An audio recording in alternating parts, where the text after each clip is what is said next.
That's what I'm here, very, very much here. And when you have experts talking on a subject, it's always interesting to listen to them. You gain a lot. Okay. Right. Okay.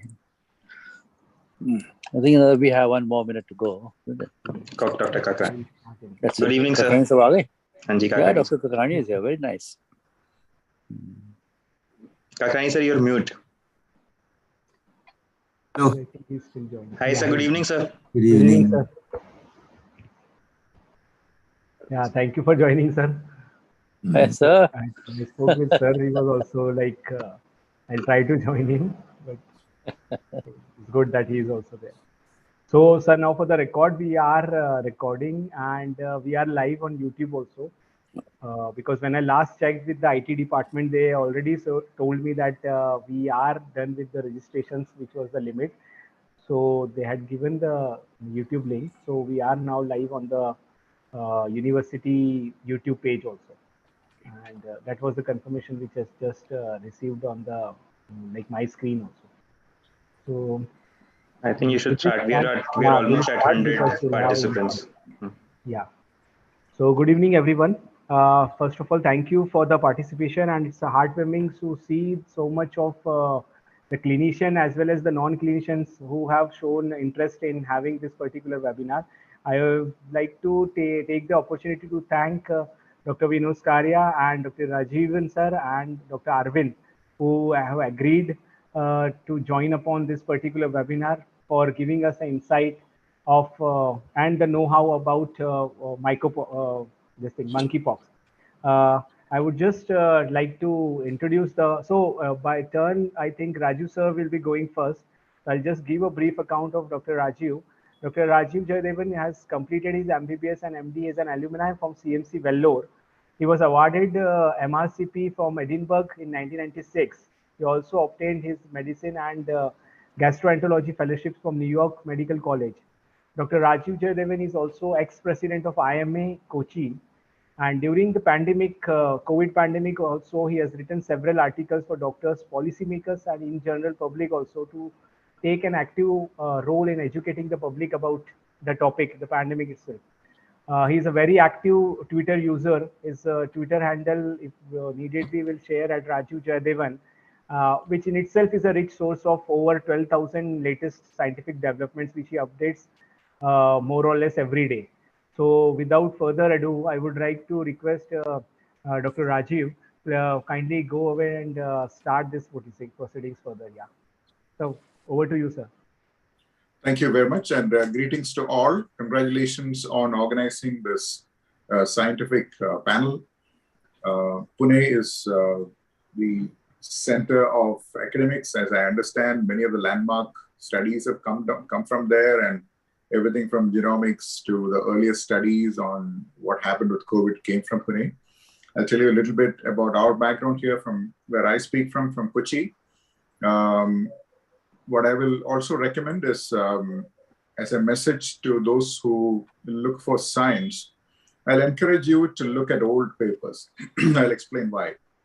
On April 10th, 2020, I wrote an article saying that COVID-19 is spread when people talk, not when people cough. Now, that was before almost anyone else said that. So I wrote aerosols are the method of COVID spread. How I achieved that, how I arrived at that was to look at old published papers, not in medicine, but in engineering and physics. And likewise, many other predictions that were done were based on established work. So I'll encourage everyone to look at old published papers because they are beautifully written and we get a lot of information from these. So I'll have two speakers after me, and they are both outstanding people in their own realm.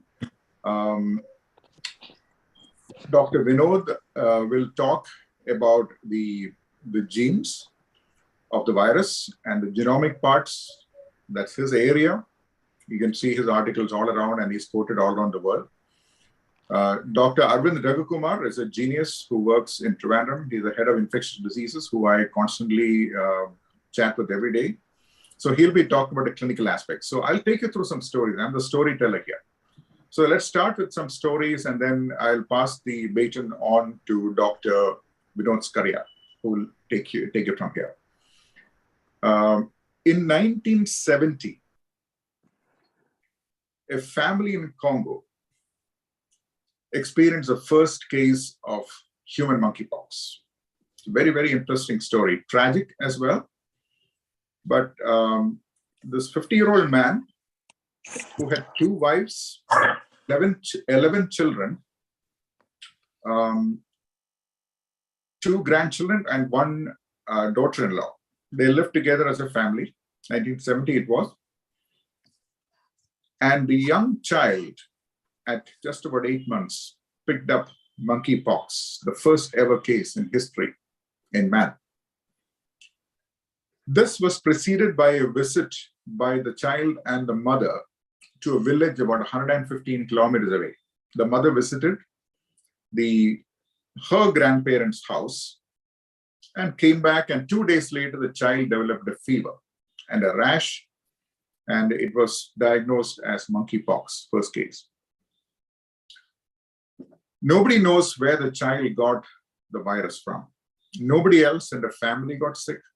Nobody else got the rash. The village that they visited, 115 kilometers away, no, nobody had it. There is a report that the family considered monkey as a delicacy, but there was no record of consumption of monkey meat in this instance. Child was admitted, child recovered from monkeypox, was about to be discharged at about 2 months of admission.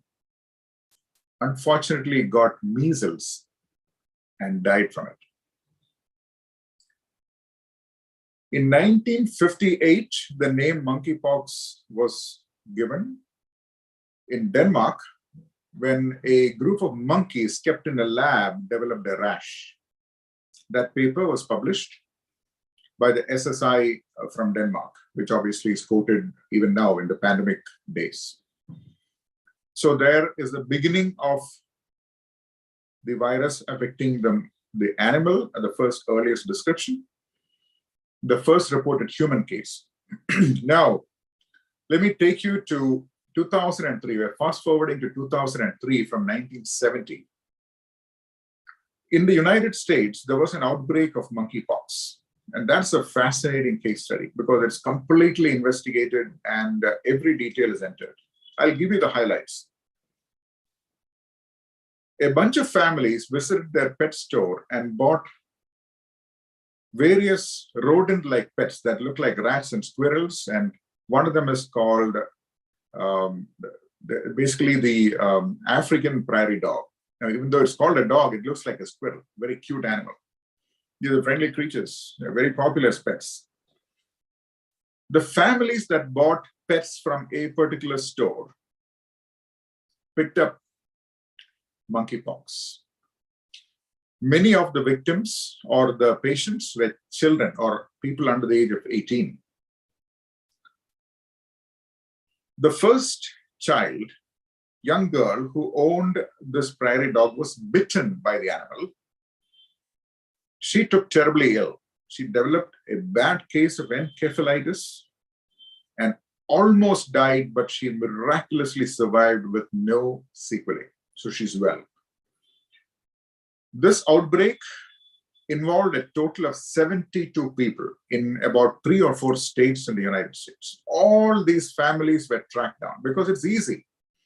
Everybody knows where the pets went. Everything is on record. So it's easy to track the people down. These were conventional families, mother, father, children, that sort of background, neighbors, friends. So it was easy to track all the cases down. So the outbreak stopped. In 2003, this virus did not go and infect the whole country. It died down. Now we must ask ourselves why. Why did the virus die down in 2003 and not now in 2022? It's complete mayhem. It's traveling all around the world, thousands of cases being reported. Why is that? Same virus. So those are all questions that we must come to. The difference in 2003 and now is that in 2003, the virus was lured into a dead end. Like in hunting, you bring the animal into a dead end, you can capture it. But if you let the animal run free in the wild, you can never catch it. That's exactly what is happening now. The virus is running continuously in networks that are interconnected with each other. People with multiple partners are simultaneously transmitting it in all directions. In 2003, each of these families served as a dead end. And now, what is a dead end? A dead end for this virus is if the lesions on the skin heal and they fall off, that's the end of the virus. The person is no longer infected. One more factor, in a conventional family, if a person picks up this illness and does not feel too well, it's very unlikely that this person is going to have intimate physical contact with many people and transfer it to other people. So at the most, it may go to the partner and maybe one or two people. At the most, it's going to die. The virus is going to die. So that's how it died in 2003. There was a role of ring vaccination as well. But 2022, as I mentioned, it's different. I'll take you through the final story before I hand over to Dr. Vinod. In last year, a year ago, during the pandemic, a family of 6 people traveled from Nigeria to the United Kingdom. Father, mother, and 4 children under the age of 10 traveled from Nigeria to England. Now, we know during pandemic times, you got to spend 10 days in quarantine. So this family spent 10 days in quarantine. During the period, the father developed monkeypox. No one else did. There are 4 children and the wife. So the father was admitted to the hospital and the doctors there did a fine job in diagnosing it. You know, it's not easy to diagnose it, especially if it's a rare condition for anyone. So they diagnosed it. The person was admitted. He did very well. He was treated with whatever the prevailing protocol was. He had lesions on the skin and genital area as well, indicating how he might have contracted the virus. Nobody else was infected. But after several days, the youngest child, she was below 2 years, she developed monkeypox. She developed a rash, was diagnosed with monkeypox. Now, it's possible that young children, the youngest child we always carry, at least in India, we always carry our babies, right? Carry them all the time. So it's quite possible the father may have carried this child and from the father's skin, the active lesions may have infected the child. So the child got infected after several days. Now, here comes the interesting part. Child was admitted. Remember, no one else is sick. Mother's well, other 3 children all doing well. The mother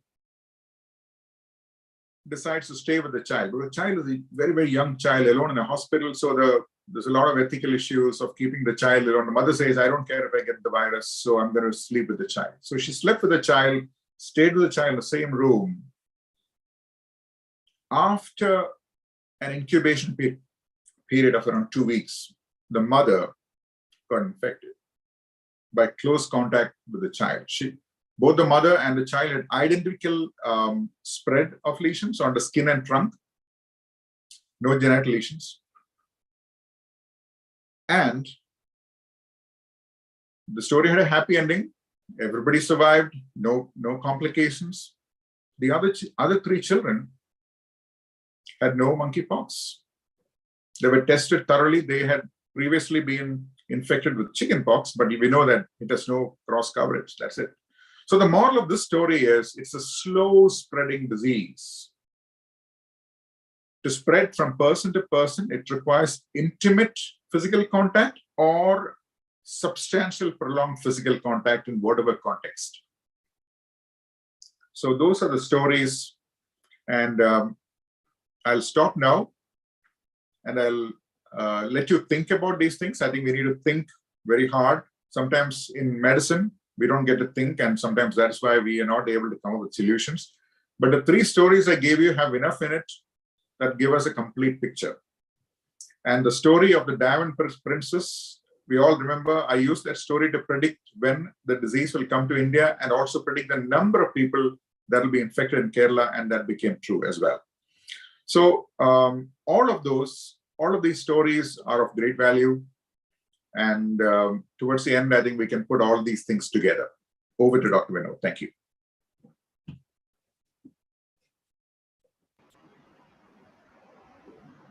Thank you, sir, for the insight. I now request Vinod, sir.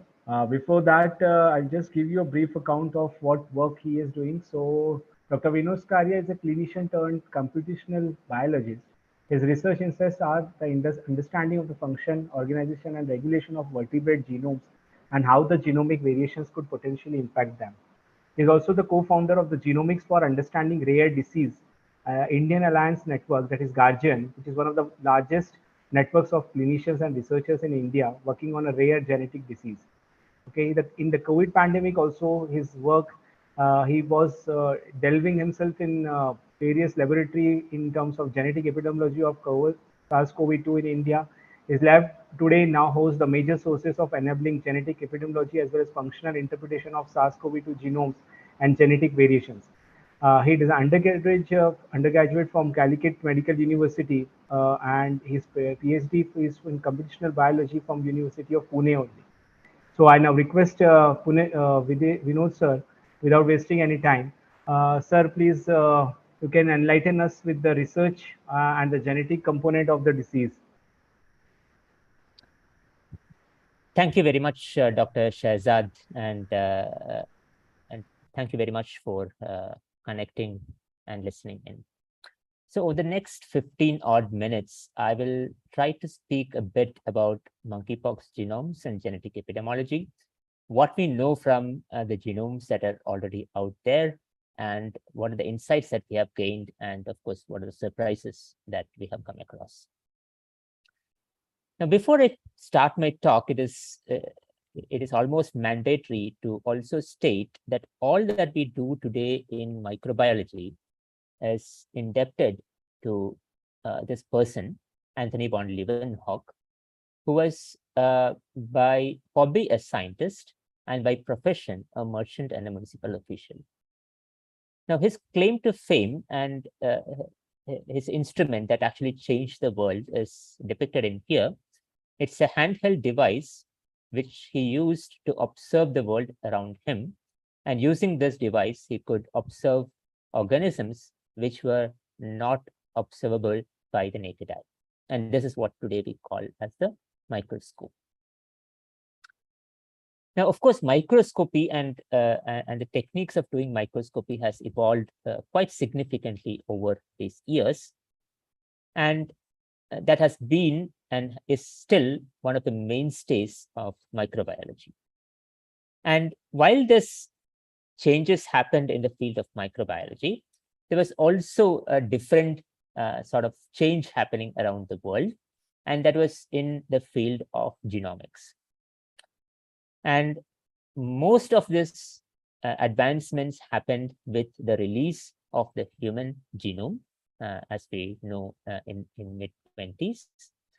And further advancements in technologies, what we today call as next generation sequencing technologies, enabled sequencing of thousands, if not millions of genomes today, both human as well as other organisms, and the capability that you can sequence organisms with modest infrastructure. So today you don't need multiple countries to put together $3 billion to sequence a human genome. A modest sized lab with modest infrastructure today could sequence a whole or part of human genome. And that has long and far-reaching changes in the science and in the medicine that we practice. Now, why should I bring this genomics in here is because compared to the traditional approaches of doing microbiology, the last half a decade to a decade has also seen genomics slowly wriggling its way into microbiology to today become one of the mainstays in microbiology. Now, to convince this point, what I would say is, for example, if you would take an outbreak 25 or 30 years ago, typically the samples would be processed, the virus would be isolated, and the virus would be observed under what you see here, an electron microscope. And then the characteristic of the virus would be observed and communicated. And typically this would take weeks, if not months, and sometimes even years before the identity of the organism is established. But today we don't do all this. We actually take samples, process them, and sequence them. And today we can actually identify the organism in less than 24 hours. And it is not just you can identify the organism, but you could also detect and characterize the genome of the organism. What kind of organism is that, and how is it related to other organisms that we know today, in terms of not just the genome, but also in terms of how to correlate the genome to the phenotype. So in other words, what I'm trying to say is that today we have a much better microscope, and I tend to call it a genoscope, where you can use genomic material and genome sequencing to understand the pathogen much, much more efficiently, much, much more fast, and much, much more cost effective. And of course, COVID has seen and has shown us how genomics could be employed at scale, not just for diagnosis, but also for genomic characterization of organisms, and also for genetic epidemiology. Now comes the real question: why would people use genomics for genetic epidemiology? What are the basic principles of using genomics for genetic epidemiology? Now, as we all know, every organism evolves, and its evolution is mediated by accumulation of genetic changes, what we call as mutations. A much broader term to state that would be genetic variations, because mutations have its own connotations. Now, the only difference between organisms is the rate of mutation, or rate of accumulating such changes. Now, multiple studies have previously estimated that multiple different kinds of viruses, depending upon what genetic material they have, would have a differential rate of accumulating genetic changes. Single-stranded RNAs have a much higher rate of accumulating changes compared to double-stranded DNA viruses.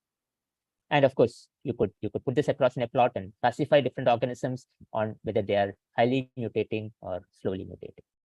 Now, how is this mutations important? Mutations are important because they always occur in the context of previously discovered, previously existing mutations. So if I just take 6 mutations and sort of space them across in time for a particular organism, you would see that a mutation, say for example 1, 2, the second mutation occurs in the context of the first mutation. The third mutation could be, for example, making it 1, 2, 3 or 1, 2, 4, so on and so forth. Okay. Now, as you would imagine, accumulation of mutations is therefore a factor of time, because each organism has a nearly constant rate of accumulating such changes. And therefore, if you would sample such organisms over a period of time, you would be able to identify chains of events or chains of mutations that would happen in the context of the existing mutations. And of course, if it's a random process, you would find all the mutations in equal proportions, but that is not really. We see some events or some genetic changes occurring disproportionately larger than others, and that is called emergence events. And emergence events, of course, as we know today, can happen because of multiple kinds of problems. One of it could be, for example, a super spreader event, where, for example, an individual infected, in this particular case 1, 2, 4, could transmit to a large number of individuals, and over a period of time, you would find a large and disproportionate number of 1, 2, 4s compared to the other events. It could also happen that 1, 2, 4 could have a genetic advantage, either by its virtue of making it transmissible, or by virtue of infecting people who have previously been infected, or what we call as immune escape, and therefore, over time, you would find a larger proportion. So emergence events is something that is interesting, because these offer very interesting clues into both the human factors as well as the viral factors in terms of both evolution as well as in terms of transmission events. So briefly, you could assume that if you could multiple genomes of a particular organism, you would find organisms typically clustering together by shared genetic events or shared genetic changes. And when they cluster together because they share commonalities between them, we call them as a lineage, or in other words, a clade. And therefore, you could cluster them over time and you could identify multiple genetic lineages. Just an example to show that here I sort of described two different genetic lineages of clades because they have genetic mutations which are exclusively shared between members of that particular cluster. Now, as I said, there is a constant rate of mutation. And second, there are genetic changes which happen, and such genetic changes typically tend to cluster. And putting these two information, we could also derive another important information on what is the time of origin of the common ancestor. Now, in many times, this common ancestor is a virtual virus. In many cases, you may not be able to sequence them, but you will be able to reconstruct the ancestor given a set of genetic mutations, not just reconstruct the virus, but also be able to state fairly accurately at what point in time did this event emerge or did this virus emerge. And this is really important because this gives very interesting clues into how did this virus spread across time, how did it originate, and how did it diverge from its predecessor and come into a particular location and particular point in time. And this is what we call as the time to most recent common ancestor, or TMRC. Now, having said this, these are the two important principles that we need to keep in mind while looking at genomes. Can we understand how the virus is evolving? Can we understand the genomic characteristics by looking at the changes? And more importantly, can we glean important findings about the clusters of genomes happen because they tend to be linked together either epidemiologically or by viral evolution? And fourth, most important thing, can we sort of look back in time and sort of reconstruct ancestors, not just in terms of the genome sequence, but also in time of origin of the particular ancestor. Now, that brings me back to the context today. It's about monkeypox. Now, as we know today, the outbreak was reported on 18th May in Madrid, and almost all those initial cases could be traced to a sauna or a spa, which was in Madrid. And of course, over weeks, the virus has spread, now encompassing close to around 25,000 cases in over 80 countries. And just recently, on June 23rd, WHO declared this multinational outbreak as a public health emergency of international concern. Now, it is not to state that this is the first time monkeypox has emerged. Monkeypox has been emerging in many countries in Africa, and at least in some countries, it's considered to be endemic.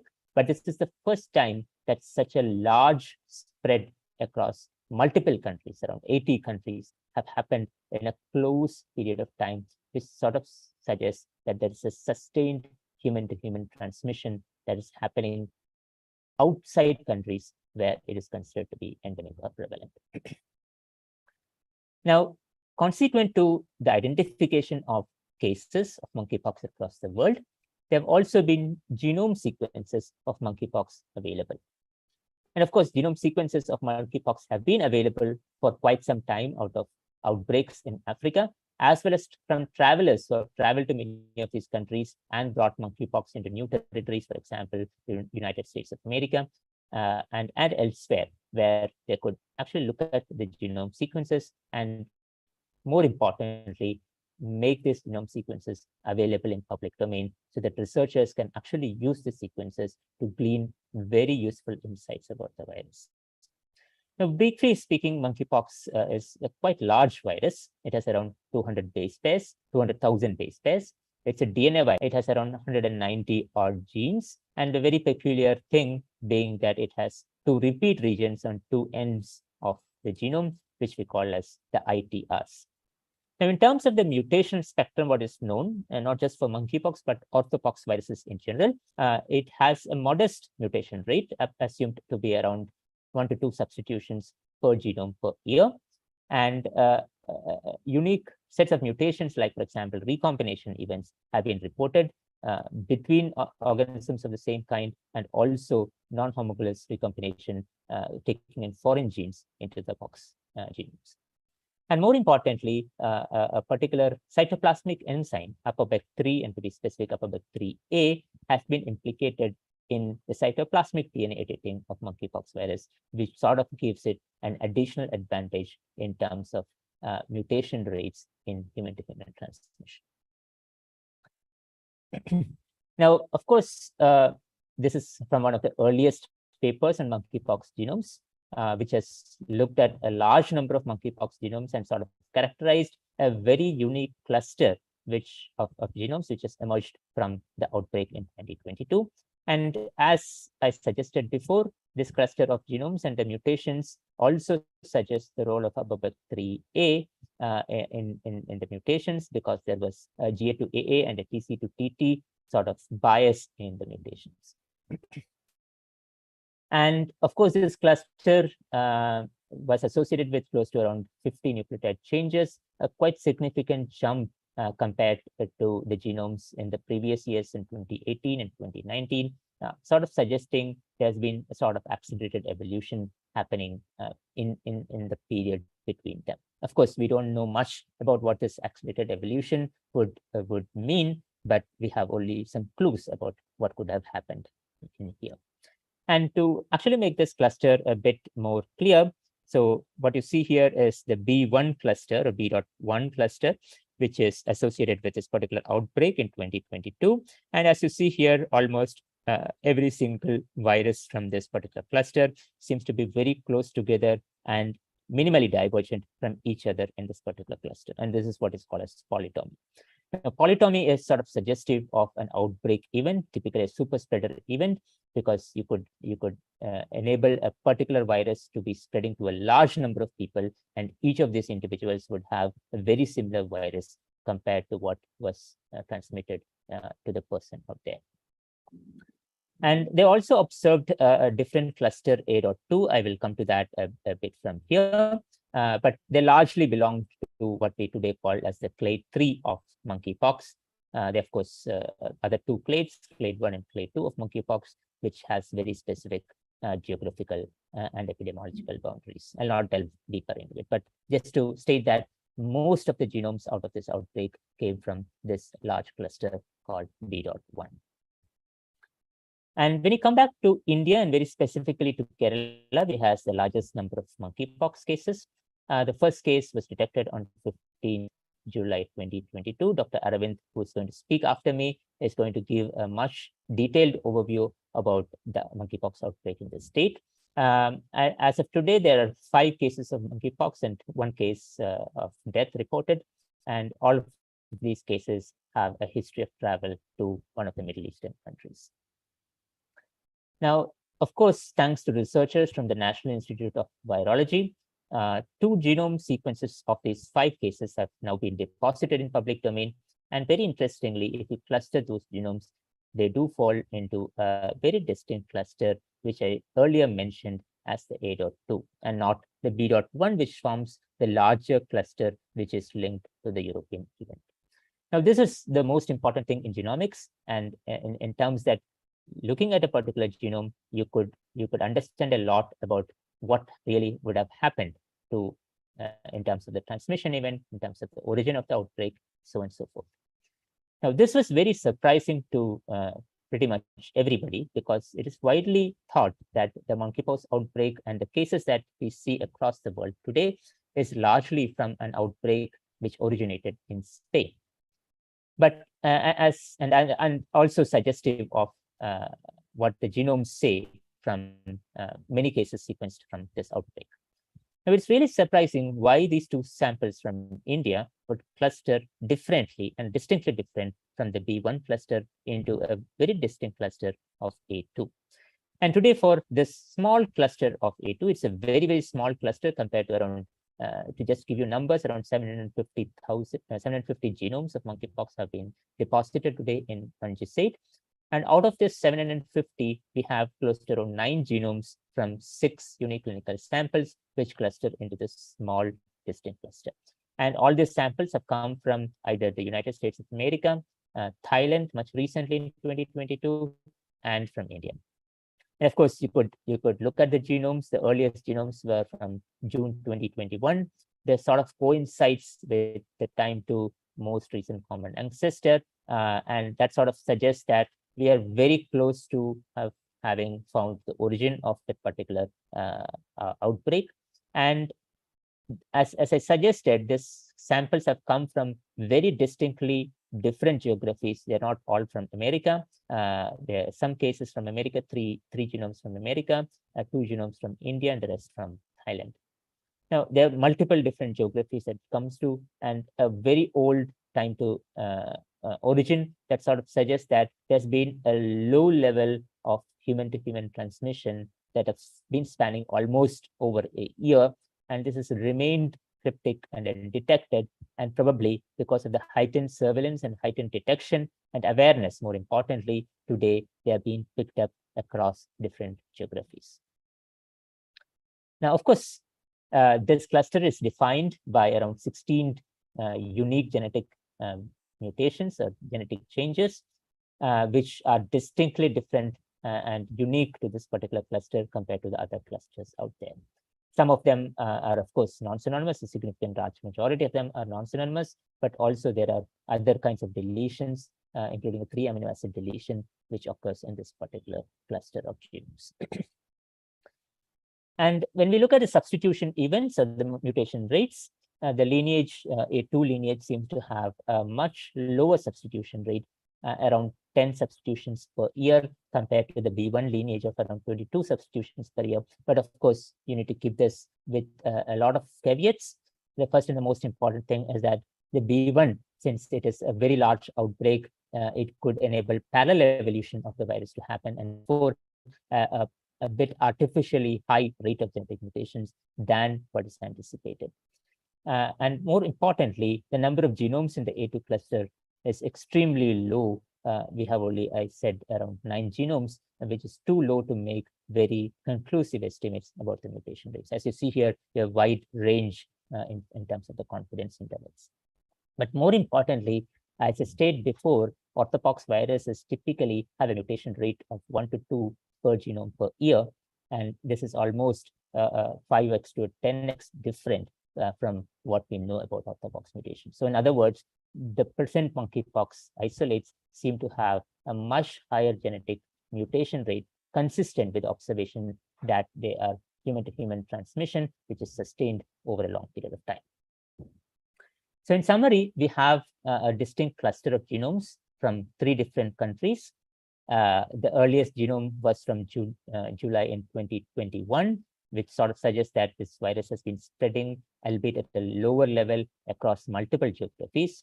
This cluster is distinctly different from the other B1 cluster, and it has 16 unique genetic mutations. And much more importantly, almost all the cases of A2 lineage are associated with travel either to the Middle East, the United Arab Emirates, or Nigeria, as we know about the travel information of these cases. I think I'll stop there and probably take questions. But before that, let me acknowledge a lot of people who made this possible. Most of the analysis that I talked about today was done by Barney Jolly, who has been a graduate student. This is all possible with genomic data available in public domain, thanks to researchers from the CDC in the USA, National Institute of Virology in Pune, who deposited the Indian genomes, and the Thailand Red Cross, who have enabled the Thailand genomes made available in public domain. And of course, many more genomes which form part of the analysis, which are deposited by researchers from multiple different countries in the public domain databases, GSAID and NCBI. And the funding came from CSIR, and of course, we would be open to partnering with people, organizations, to accelerate genomics and genetic epidemiology, not just of monkeypox, but pretty much emerging infectious diseases in this country. Thank you very much. Thank you, sir. Sir, we are still waiting for Dr. Aravind to join in. So before that, we already have some questions. So if you would allow me, I will just start taking a couple of questions. Yeah, so the first question is, what would be the effect in prognosis due to its size as enumerated just now. So yeah, so as per the size of the lesions or something, what will be the prognosis like if the patient comes in? I think Dr. Arvind will answer that question better. So yeah, We'll wait keep for it that. back. We'll wait for him to join. The next question is for Dr. Vinod. So what is the cause of high number of cases in this particular outbreak in 2022, but not so high number in previous outbreaks? Yeah, so the previous outbreaks have largely been zoonotic events with minimal human-to-human transmission over time. But this outbreak has been very different because this has been from a very large super spreader event, which involved gays, bisexuals, and people who have sex with men, or men who have sex with men. And therefore, since this was a large event, and today we are talking about a globalized world where international travel is very easy, and this large event was participated by individuals from multiple different countries, not just of Europe, but across the world, which has actually quickly taken this virus across the world to different countries.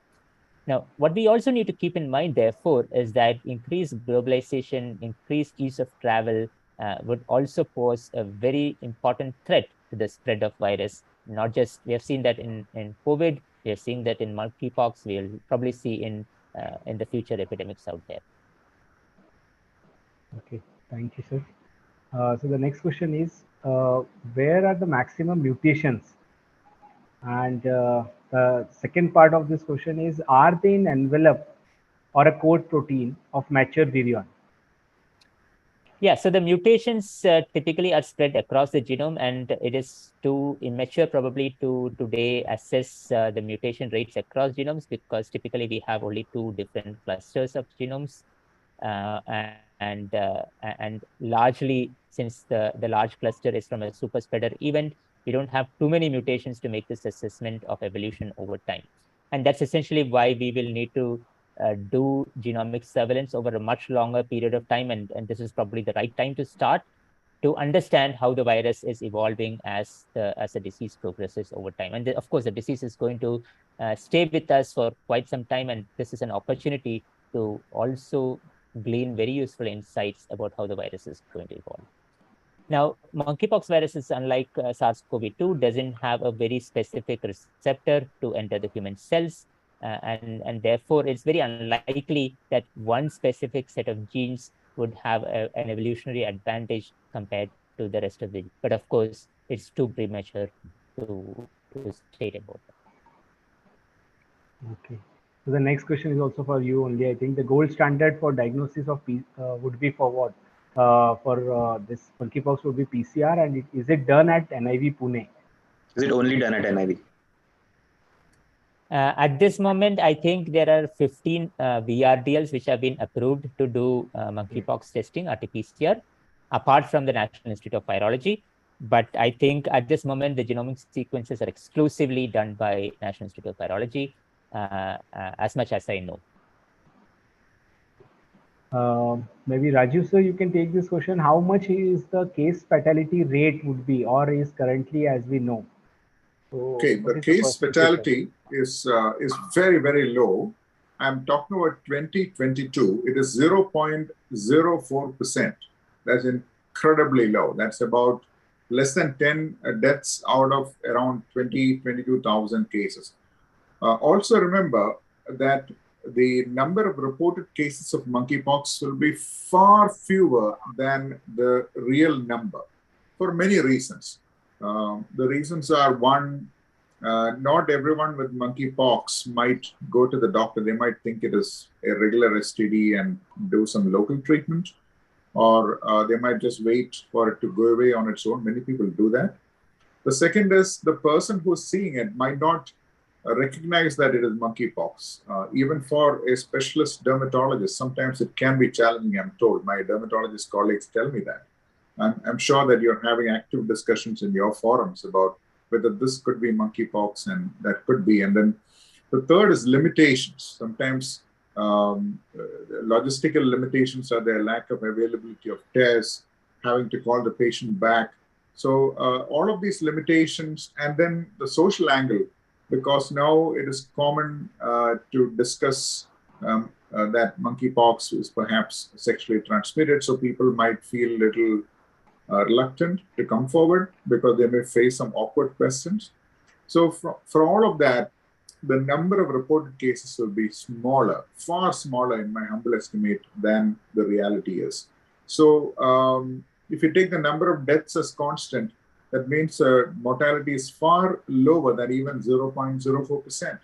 And there are among the deaths that occurred, I'll give you a brief analysis of the deaths that occurred while Dr. Arvind joins. The death that occurred in Kerala, 22-year-old man, he passed away of possible encephalitis, but the death report is not available. Dr. Arvind might know a little bit more about that. The two deaths that occurred in Spain apparently happened in healthy people. There were some rumors that it was one person had cancer and so on. That's a fake news. The two deaths that occurred in Spain, again, young men, apparently there was no immunosuppression, there was no chronic disease. That's an official statement. The one death that occurred in Brazil, the Brazilian health ministry has confirmed that this individual had a malignancy, that's lymphoma, and had a compromised immune system, the name or nature of which was not specified. But that is very little information to derive any conclusions about death or devise any specific preventive additional strategies. So we'll just have to wait and see. As Dr. Vinod said, there are many things that we will discover as we observe. I'll stop by also asking you to look at the BMJ paper. The BMJ has put out a very nice paper of 197 patients. I'll encourage all the dermatologists and doctors attending this forum to start a virtual forum exclusively, no nonsense, for monkeypox. Pull all your experience together. We might come up with something very, very useful for the world. So, and this paper specifically was put together by people in training. They were not, people who are faculty. So this is a triumph of people in training. So I'll stop here. I think Dr. Arvind has joined. Yeah, thank you, sir. I welcome Dr. Arvind. I'll just, before he starts, I'll just give a brief account of his. Dr. Arvind is the head of the Department of Infectious Disease of Government Medical College, Trivandrum. He has been actively involved in planning policies for the state. He, in fact, was a part of the team that treated the first monkeypox case in India. So without further wasting any time, I would request you to kindly start the proceedings. We have been waiting for the clinical perspective. So over to you, sir. Good evening. I would like to thank the organizers for this opportunity. My sincere apologies because now, as Dr. Raju did mention, I was inquiring about how the patient died following monkeypox and just reached back. My sincere apologies. And straight away, I will go to the clinical aspects of monkeypox.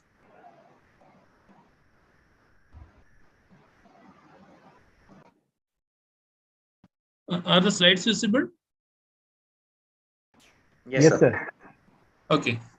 So I'll touch upon the clinical management and the IPC aspects that we should be aware of when dealing with monkeypox. The first thing I would like to convey is that we should keep this image out of our minds because the media is full of this image, the child from Congo with more than 1,000 lesions. So the current outbreak is in Europe as well as in India is due to a West African strain where the number of lesions are way less than 25. So the image of monkeypox is going to be this. We are likely to miss a lot of cases. Having said so, there are certain aspects of virology that we should be knowing. One is we know that this is a pox virus. It is extraordinary resistance to drying and increased temperature and pH tolerance when compared with other enveloped viruses. So what is the importance of this finding is that because of these features, there is environmental persistence. And that is why, there is a chance of the healthcare workers getting infected while handling the linen as well. Because the virus can survive in the crust as well as the environment for a long period of time. But the good thing is that, being an annual virus, majority of disinfectants can kill this virus very easily, including the soap and water, as well as the alcohol-based hand rub.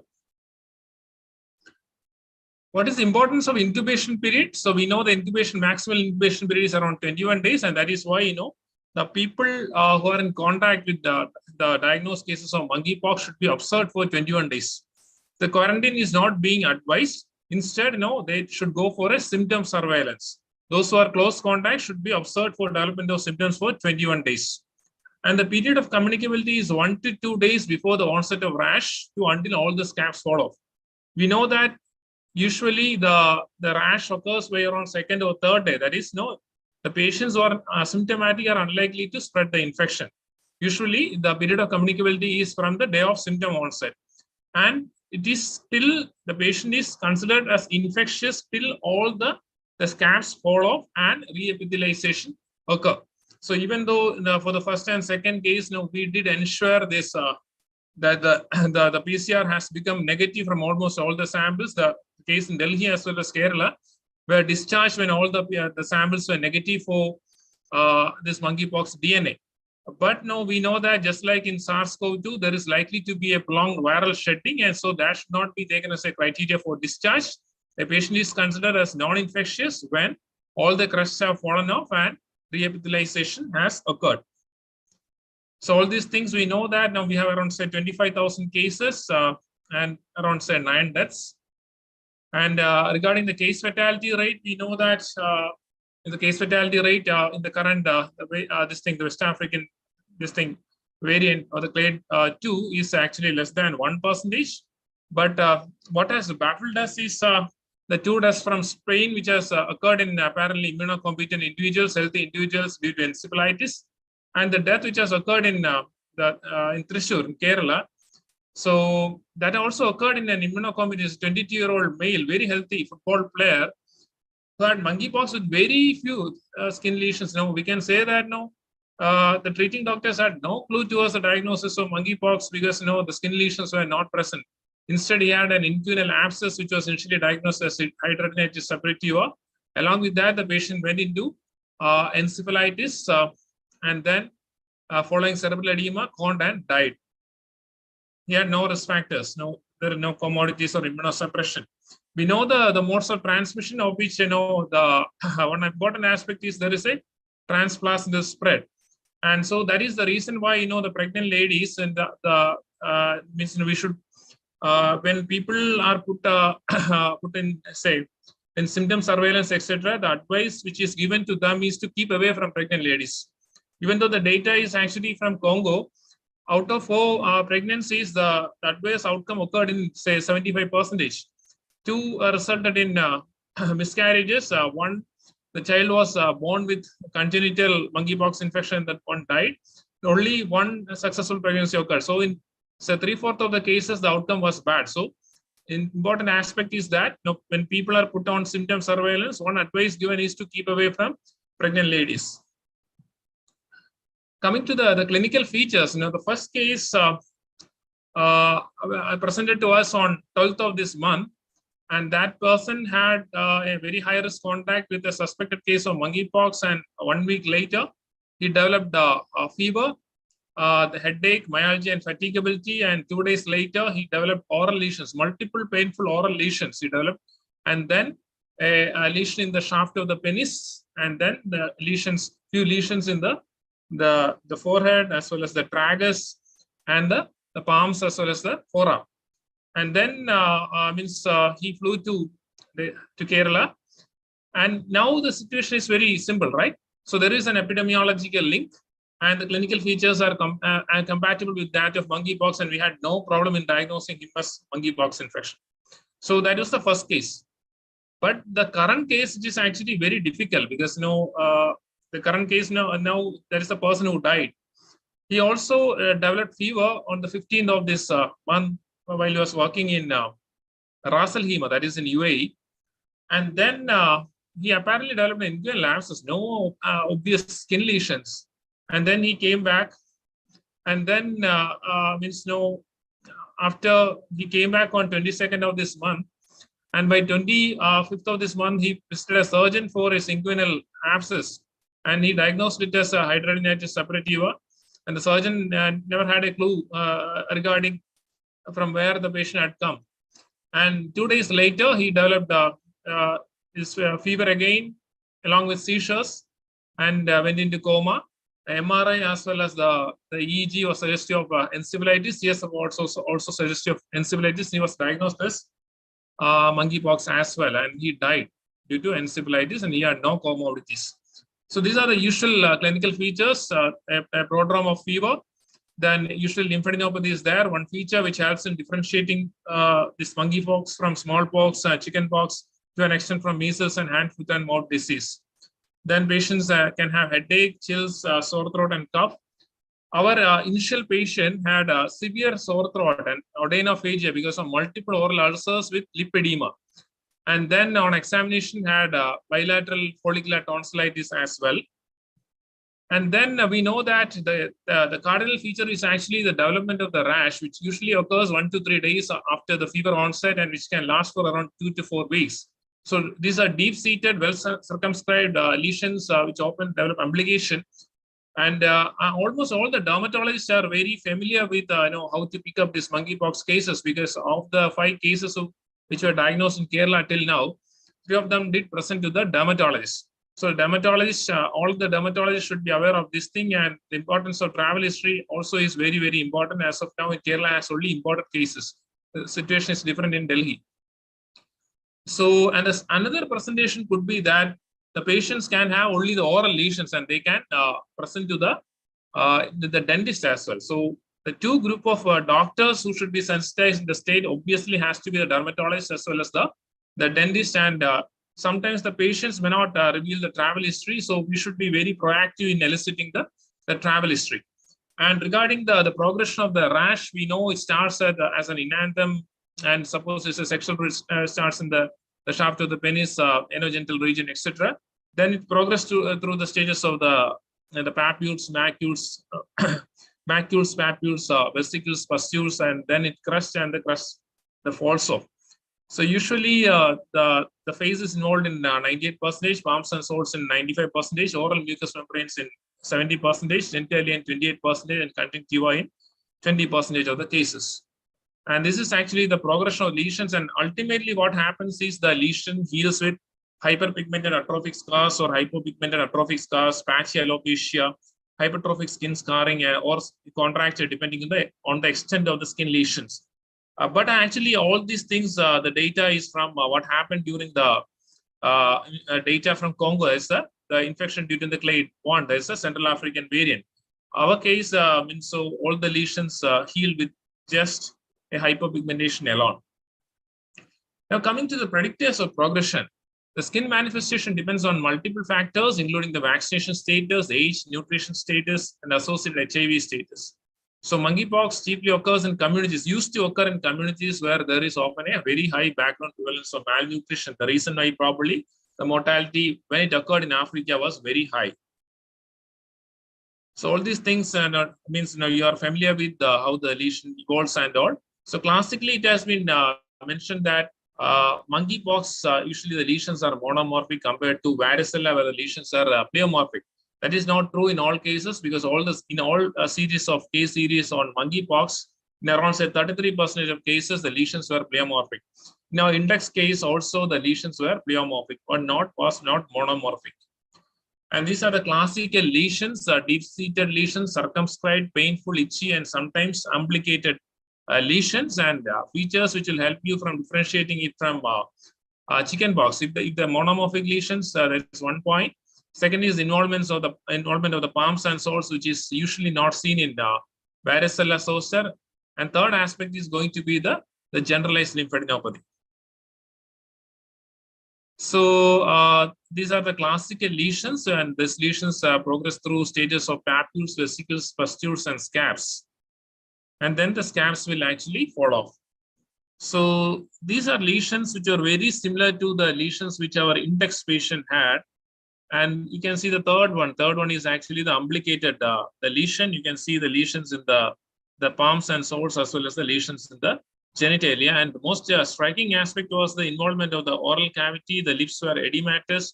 Multiple ulcers were there, punched out ulcers, very painful ulcers with membranous tonsillitis, and patient's main complaint on presentation was difficulty to swallow.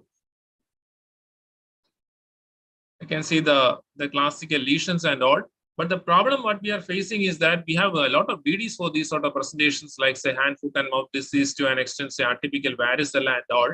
And that is actually the importance of the epidemiological link. So actually, to make a diagnosis, the epidemiological triad has to be satisfied. That is, the agent, host, as well as the environment has to be there. As of now, majority of the cases are likely to be imported cases. So asking the history of travel in the last 21 days is going to be very, very important. And this is another aspect that usually starts as an enanthem, multiple ulcers inside the oral cavity. And the time profile of clinical features will be like this. During the incubation period, there is no symptoms, and then the febrile stage, the rash stage, and followed by the stage of the recovery. Now, the present problem is that usually we say that monkeypox is rash plus lymphadenopathy with involvement of the palms and soles. But what has been observed now, out of the 25,000 cases in this outbreak, especially from Europe and all, the atypical presentations have become more typical than the typical presentations. That is, the patients may present without the classical triad of fever, lymphadenopathy, and the centrifugal rash. And the number of skin lesions are also actually very, very less in the majority of the reported case series. And the involved areas are more likely to be anogenital area in 73% cases, followed by face, trunk, and limbs, palms, and soles, etc. So anogenital because it is actually spreading in certain communities and associated with the very close skin-to-skin contact. Now, when we are looking at the case demographics from the ECDC data, we can see that the majority of the people involved are in the age group of 31 to 40. And people above 50 years have received the smallpox vaccine, and smallpox vaccine has, based on a very small study, has an 85% protection against monkeypox infection as well. And this is actually from ECDC. You can see that the presence of any type of rash plus systemic symptoms is there in 60%. Rash is present, but the systemic symptoms like fever absent in 33%.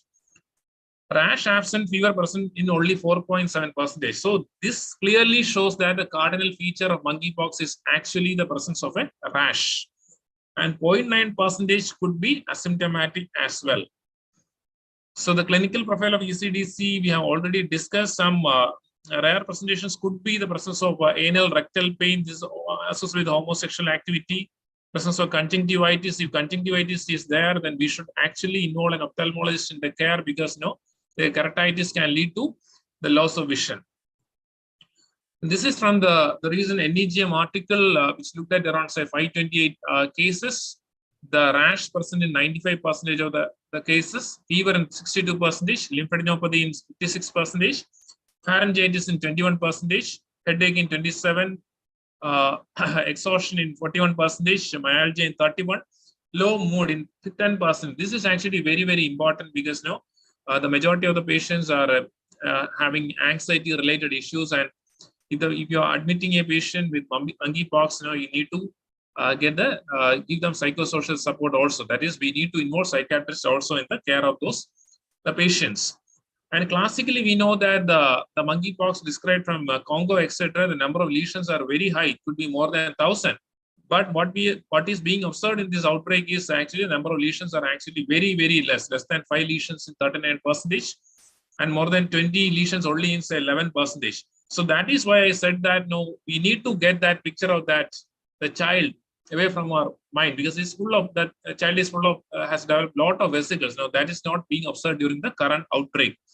And when we are looking at the site of mucosal lesions, the anogenital only in 68%, oropharyngeal only in 23%. So patients can present with just oropharyngeal lesions. So immediately following the diagnosis of the first case, we had a 24-year-old girl who also came from United Arab Emirates with history of fever and multiple lesions inside the oral cavity. And so the patient was isolated, and all the samples were sent for monkeypox. Actually, that was a case of herpetic gingivostomatitis. Now, coming to the outcome. This is also the data from ECDC, where 0.1% of the patients had to be put into the ICU, and 8.1% required admission to the hospitals. And the mortality from Europe is actually 0 at that time, at that point of time. Then the 2 deaths from Spain got reported. Now coming to the sensitivity of the samples that we are sending. So we are making the diagnosis based on the multiple samples that we are sending. That is, we are sending the blood, EDTA, then we are sending a 5 ml of urine. We are sending a nasopharyngeal swab, oropharyngeal swab, and the most important sample is going to be the double swabbing from the lesions. So the lesions, the multiple lesions we need to swab. That's actually done by the dermatologists themselves to increase the yield. So in order to increase the yield, we need to swab maximal lesions, de-roof the lesions, and we can aspirate the fluid. That will actually lead to increase the yield. So this graph clearly shows that a maximal yield is actually from the swabs from the lesions. That's 46.5%. If you are swabbing more lesions, the yield is going to go up. Now coming to this is the one which actually led to a lot of stigma, and the stigma has become a major problem because now in the media, etc., it's being highlighted that it is spreading among the MSM community. So this is actually from the BMJ article, which shows that 96.5% of the persons who were diagnosed with monkeypox were gay, bisexuals, or men who have sex with men. So because of this, there is a stigma, and people are, means even people are coming from abroad, they're a bit hesitant to, seek care. So there is some aspect that we need to be very careful about. That is the reason why we should proactively ask any patient who is coming with skin lesions, etc., travel history. We need to proactively ask. So differential diagnosis, we have a long list of varicella, disseminated herpes zoster, disseminated herpes simplex, measles, chancroid, secondary syphilis, HFMD, IMN, molluscum, etc. And the differentiating features, between monkeypox, chickenpox, and measles. One is when the fever is occurring. In monkeypox, 1 to 3 days before the onset of rash. Chickenpox, usually simultaneously or around, say, 1 day prior to the onset of rash. And measles, usually the rash is occurring by day 4.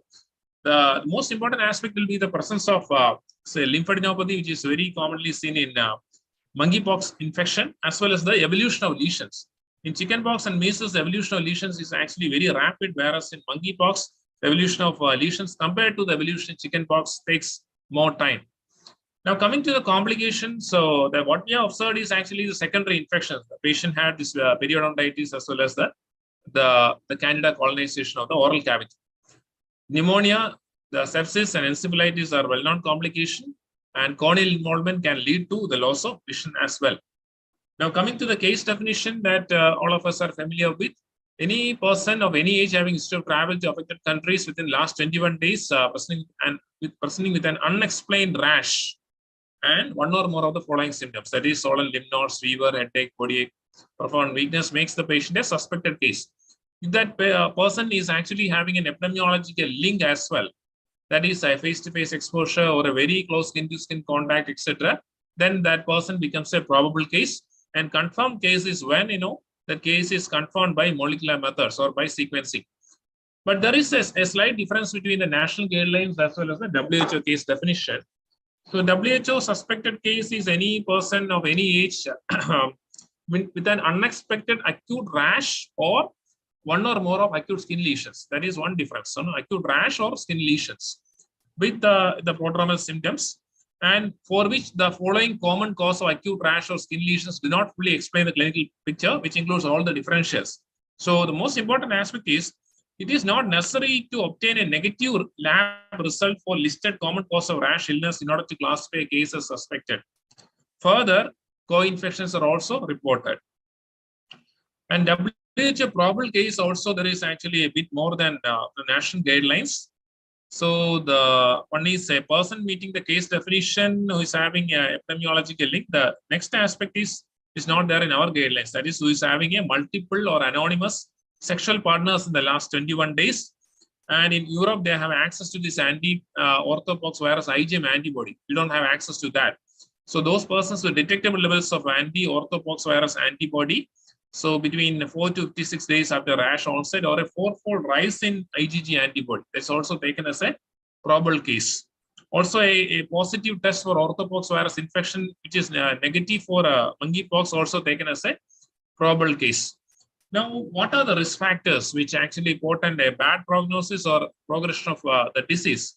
Certain patient groups that we know, children, pregnant women, as well as immunocompromised patients, like say HIV patients with very high viral loads, etc., there is a chance of progression to bad outcome like encephalitis and all. People with atopic dermatitis and acute skin conditions, the chance of a secondary infection is more. And certain clinical signs and symptoms which can give a clue towards development of complication or progression to complication, which includes nausea and vomiting, painful cervical lymph nodes causing dysphagia, poor oral intake, then vision abnormalities, sepsis, dehydration, ARDS, etc. Lab anomalies, presence of transaminitis and hypoalemia could be a bad prognostic sign, but all these slides are taken from the data from the Congo outbreak.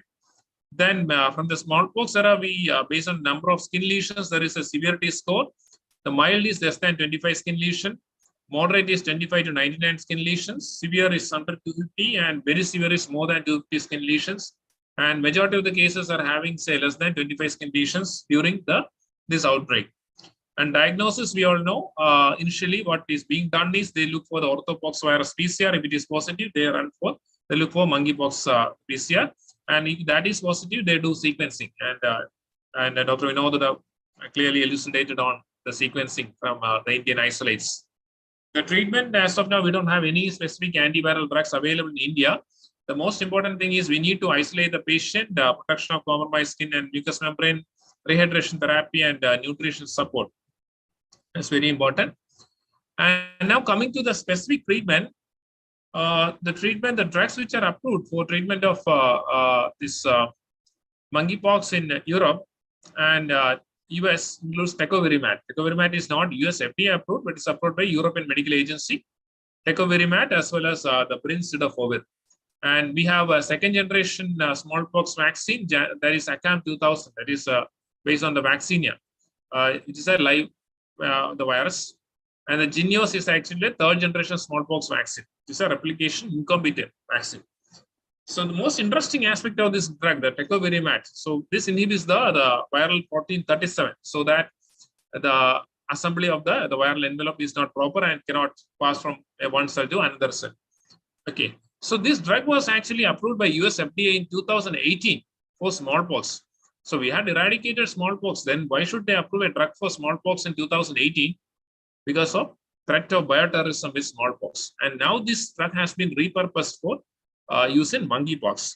And this is being used in US as well as Europe. We don't have access to this drug. Now coming to the vaccines available are Jynneos. That is actually a live virus vaccine produced from modified vaccine Angara strain. This is an attenuated, non-replicating orthopox virus. Means that this vaccine can be given to pregnant ladies as well as immunocompromised individuals. Whereas ACAM 2000 is actually a live replicating vaccinia virus vaccine. So the preferred vaccine is definitely going to be Jynneos. And this vaccine is being used for pre-exposure prophylaxis. That is those persons who are working in lab with monkeypox virus, etc. They are administered Jynneos vaccine. And also the high-risk communities like the bisexuals, etc. When there is an outbreak, they are given this vaccine. This vaccine is used as a post-exposure prophylaxis from 4 to 14 days following exposure. It is also used as a ring vaccination strategy following an outbreak, following these the rave parties, etc. Now, this tecovirimat also, even USA and Europe do not have that much access to tecovirimat. So they have a list of conditions where the patients are put on tecovirimat, like persons with severe disease, the hemorrhagic disease, continual lesions, sepsis, encephalitis, ARDS, etc. For example, our patient had encephalitis, and so probably if we had access to tecovirimat, that person should have been started on tecovirimat. The second the indication is those with immunocompromising condition like HIV, AIDS, leukemia, chemotherapy, etc., pediatric population, pregnancy, and all, and those with atopic dermatitis and burns.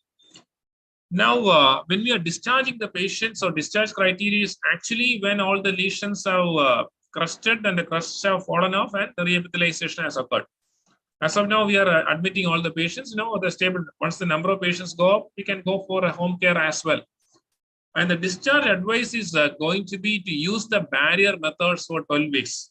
Why is it so? Because now yesterday's Lancet paper also showed that there is persistence of viral DNA. It is the orthopox virus DNA in the semen, and this also replication competent. That means that through the sexual route also the transmission can occur. And that paper it was clearly demonstrated that even after your urine PCR as well as the blood PCR has become negative, the virus is actually persisting in the semen.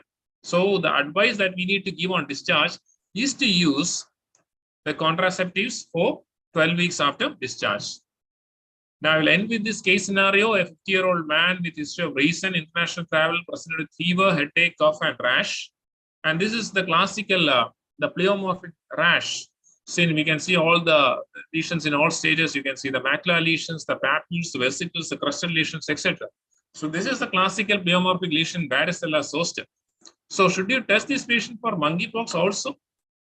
Actually, yes, because the reason that the patient has returned from a following international travel and has presented within 21 days. The co-infections are also mentioned by WHO. So WHO document clearly says that even if you're having an alternate etiology, please do test for monkeypox as well. And the classical teaching is that in monkeypox, the lesions are monomorphic. In chickenpox, it is pleomorphic. But now we know that in 33% cases, monkeypox also can present with pleomorphic lesions. So thank you very much. The only thing that I will wish to convey is that we need to keep this picture out of our mind.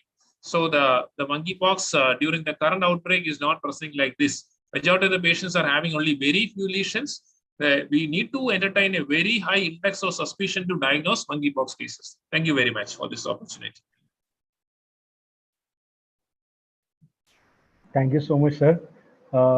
Actually, we had so many questions. Plenty of those who actually answered in the presentation and the lecture which you have just concluded. So we have actually shared a link. If you have any queries, you can follow that WhatsApp group. Plenty of the queries will be solved. If all the speakers can request, there are many queries in the Q&A section also. So I would request if they allow, I would pass on the queries to them. The concerned person can actually answer, and we can gradually send these particular answers to the concerned person also, or even we can share to the email IDs which will be with us gradually of the registered people. Sir, I would just request, I have a query of myself. So like you have said plenty of the things, like a patient walks in an OPD, in a dermat OPD or a pediatric or a medicine OPD, what all precaution in terms of infection control perspective, as an infection control perspective we should be having? You have already told about what precautions when the patient is discharged or going to be discharged we have to take. But when a patient walks in, we can't go back like we did in the period like couple of years back at the time of COVID, that we did contact tracing and everything. So what is your recommendation in terms of infection control, apart from disinfection and everything? What all things we can keep in mind when a patient or a suspect walks in the OPD? Actually, we should be expecting that a suspect will walk into your OPD at any moment of time. So that is something that we should keep in mind. So keeping that in mind, the most important aspect is that monkeypox only spreads through very close skin-to-skin contact or face-to-face contact. So the ideal person protective equipment that we should be using is definitely the hand hygiene. 5 moments of hand hygiene is actually very important. So even if you are not using a glove, because you don't know whether the patient is having monkeypox or anything. Okay. So when the patient is having monkeypox, there is no doubt about what precautions we need to take. I'm going to say what precautions we should be using when sitting in a usual OPD, dermatology OPD. Okay. We need to focus on the 5 moments of hand hygiene. That is, after examining every patient, we need to actually use soap and water or alcohol-based hand rub. If putting a glove is not practical while examining each and every patient. Second is definitely putting on an apron might help you. Third is definitely probably because of the COVID, etc., you will be wearing an N95 mask. And these are the things that we should be focusing on, because the face shield definitely helps you. If we are taking care of a monkeypox patient, we need to use the face shield, the N95 mask, the apron, as well as the gloves. And based on the risk of exposure, there is a categorization into high risk, medium risk, and low risk by WHO. even if we are taking all precautions like say PPE kit and all, we come into the low risk category. Okay. Any doctor or any healthcare worker taking care of a patient with monkeypox will be put in the low risk category. And then everyone will be followed up for 21 days. Okay. For symptom surveillance. Suppose a patient walks into your OPD, you are not using a gown. You are using an N95 mask and you have practiced hand hygiene, etc. Then you will go into the medium risk category because that means that you might have touched your body would have touched the patient's cloth, etc. So you go into the medium risk category. So medium risk category also there is no quarantine for you. So there is no quarantine for healthcare workers at all. Okay. Medium risk category, the only difference is that you need to monitor your temperature twice a day. Along with the symptom surveillance, you need to monitor your temperature. If you are in the low risk categories, no need to monitor your temperature. There is only symptom surveillance. So I think that now monkeypox, since now in Delhi, etc., the monkeypox is being diagnosed in patients with no travel, etc. In no time, it is going to become endemic in our country as well. So we need to be very conscious about while examining the patient, especially in the dermatology OPD. Out of the 5 patients in our in Kerala, 3 initially landed up with the dermatologist. So there is nothing to be afraid about because now monkeypox do not spread like COVID-19, etc. Hand hygiene, we need to focus on hand hygiene very much. Okay. Thank you, sir. Okay, Arvind, can I ask a question while we're on that? Remember, the patient lies down on the couch. If the patient has active scabs, should we not be having disposable covers for each patient? And will that be practical for an outpatient clinic that's seeing 50 patients a day? Ideally, we should be having disposable things, but no, the practicality of that thing will be a problem. So what we do in a hospital is, as of now, we are having only imported cases. Okay, but the situation will change very soon. For imported cases, whoever is coming to our casualty in OPD, the triaging is being done. If they have been from abroad or had a contact with monkeypox case in the last 21 days, so they will be taken to a different zone. And there they will be examined. We use all the PPE, etc. PPE means not the usual PPE, the gown, N95 mask, face shield, as well as the gloves. And there we are using the disposable sheet, etc. But once it becomes endemic, like in Delhi, we also start diagnosing cases with no link to a suspect case of monkeypox or no history of travel, etc. Then the situation becomes different. Then we'll have to adopt standard precautions, of which our weakness is going to be what Dr. Raji has pointed out now, patient lying in a couch, and then it will be a problem for the next patient because it can spread through linen, especially if the patient had a non-intact skin. That is a papule or a vesicle which has burst. Okay. I think one area where blankets are shared, I'm just thinking aloud here, is, I sometimes travel on the train and the blankets that are supplied, I used to wonder if what sort of cleaning method was used since the last patient had used it. Now, if a person with active scabs uses a blanket, I think something has to be done along these lines. And these are just thoughts that I'm throwing it out. It's not like you need to be scared of that, but those are all clinical possibilities. We know it's uncommon, but we don't know how uncommon it is. Actually, from the one healthcare worker in UK got infected from the linen of the patient. Okay, so this is actually very important because when you're looking at the data from Spain, the BMJ article said 97% MSM, etc. But in Spain, only 80% got infection through sexual 10%, the rest occurred through other means. So these sort of things are also very important.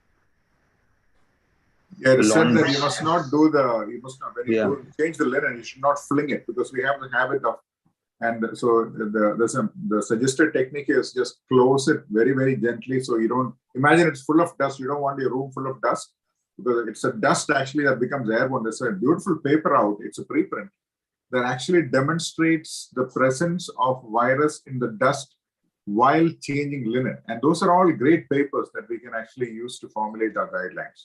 So to keep it in a trash bag and then take it away for laundry at 60-degree temperature, 60 degrees centigrade or higher. That's basically a warm water wash, a hot water wash. So do you de-roof the vesicle when you're taking samples? And at what stage of, so if someone, you de-roof the last vesicle or the earliest one? What is the best vesicle to take a sample from? Actually, we should be swabbing multiple vesicles. Okay, that will definitely increase the yield. It's not only one vesicle or a particular stage of the vesicle, go for multiple skin lesions. Do we de-roof it before we swab it? Actually, yeah, de-roof it. We de-roof it, and the initial case, we sought the help of the dermatologist because we know that the yield is going to be maximum from the skin lesions. So what they did was, they de-roofed the lesion and then took it from the base of the lesions. Yeah. And they tried to aspirate, could not get anything. Initially, the blood, the urine, the throat swab, the nasopharyngeal swab, as well as all the lesions that we scabbed were positive for the monkeypox virus. This thing. Sure. And this the urine PCR positivity is also important because initially our patient had sort of interstitial nephritis as well. Okay, the creatinine was not elevated but had proteinuria with 25 pulses, etc. This is well described in monkeypox, and all the inflammatory markers were very much elevated, including D-dimer was around 3,500, just like in COVID. We don't know the significance, but still we gave enoxaparin to the patient. Okay. Okay, thank you. So I guess we'll conclude here. There are many Q&As to be answered. Basically, questions are there. So what we'll do is we'll mail it to the concerned person, and hopefully if they can answer. So Kakani sir, you have joined. Sir, you have any specific query or anything? No, I had one or two doubts which Dr. Arvind has already answered. I had a question in my mind, people like us who are 47 years and above and are vaccinated for smallpox. So he has answered that it is 85% protection in one small study. There is a caveat, sir. The strength of that study is not very good. As of now, the ballpark figure will be 85%. It's a very small study from 1988. Yeah, I would not rely too much on percentages because, as I've said often on my tweets as well, percentages can be deceptive because you can exaggerate a very tiny numerical difference into a large product is 85%, 90% good. See what happened to the mRNA vaccines in the US. They said 95%. So see what happened. So be very careful while you interpret percentages. Always look at absolute numbers. Unfortunately, that particular article is behind a paywall, so they blocked it. So you can't access that article. So that's important. The second point is there are case reports of individuals who have had vaccination and have developed lesions, just like anyone else. So it is not a foolproof protection against monkeypox at all.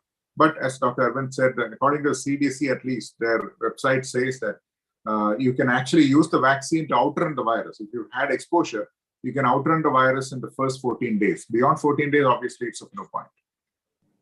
As I interpret, Dr. Arvind expects this to take a pandemic shape in our country also. So what is your early observations in Kerala? Because I know you may be still following the family members. Is anybody else affected in the family?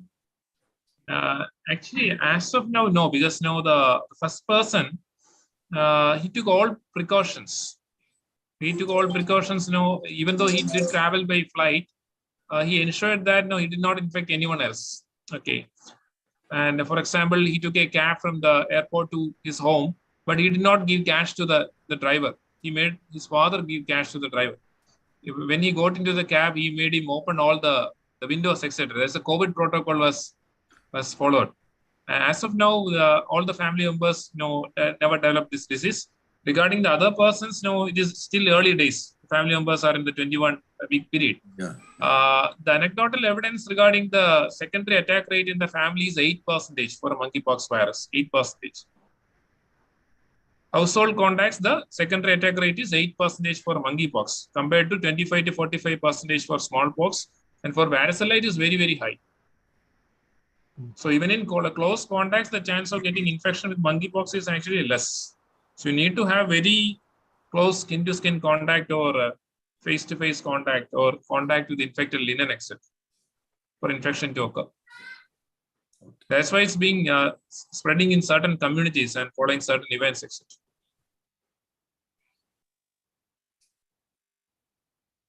Thank you, sir. Any further questions from any of the panelists or any specific thing any of the panelists want to add? Otherwise, we'll end the session. I would again, Amarjit Singh sir, you are online. Do you have any specific thing to add to any of Yes, I've been online. I've been absolutely listening very intently, and Yes, such sir. wonderful webinar that we have had. Each one of the speakers, Dr. Rajiv, Dr. Vinod, Dr. Arvind, they've been so very lucid in their presentation. I must really congratulate them all. And you have really enlightened us. And I think Ayush, Dr. Ayush, we have to be a little more careful with the number of cases coming up. The wards, the protocols we follow, so that we are a little forewarned is better than when the actual cases start coming, and then we start running up and down to the things done up. We should be able to sensitize our people right now that we should be careful, we should take all the precautions, and we should try to protect ourselves and our people who are working with, whom we are working. So thank you very much from my side. Wonderful presentation, a wonderful webinar. Great, wonderful knowledge. Thank you so very much. Thank you, sir. Back to you, Shahzad. Yes. Thank you, sir. Thank you so much. I would again, at last, like to thank Dr. Vinod Skaria, Dr. Rajiv, Dr. Arvind to be agreeing to be a part of this particular webinar, and thank you for all the information. Actually, we had so many queries, but one by one it was sorted out as and when. And the good part was that they had distributed the webinar in 3 parts, like 1/3 each of them covered with their specific sections. So all the queries which we had subsequently were solved. I hope there are few questions which further we can forward it to the speakers, and hopefully we'll be able to answer them, and the answers will be provided to the query members. So I thank again on behalf of DY Patil Medical College Hospital and Research Center to all the speakers. Thank you so much, sir. We'll end the session now. Well, Thank you. Thank you. thanks a lot. Great. Thank you and good night. Thank you. I think it was a great learning experience.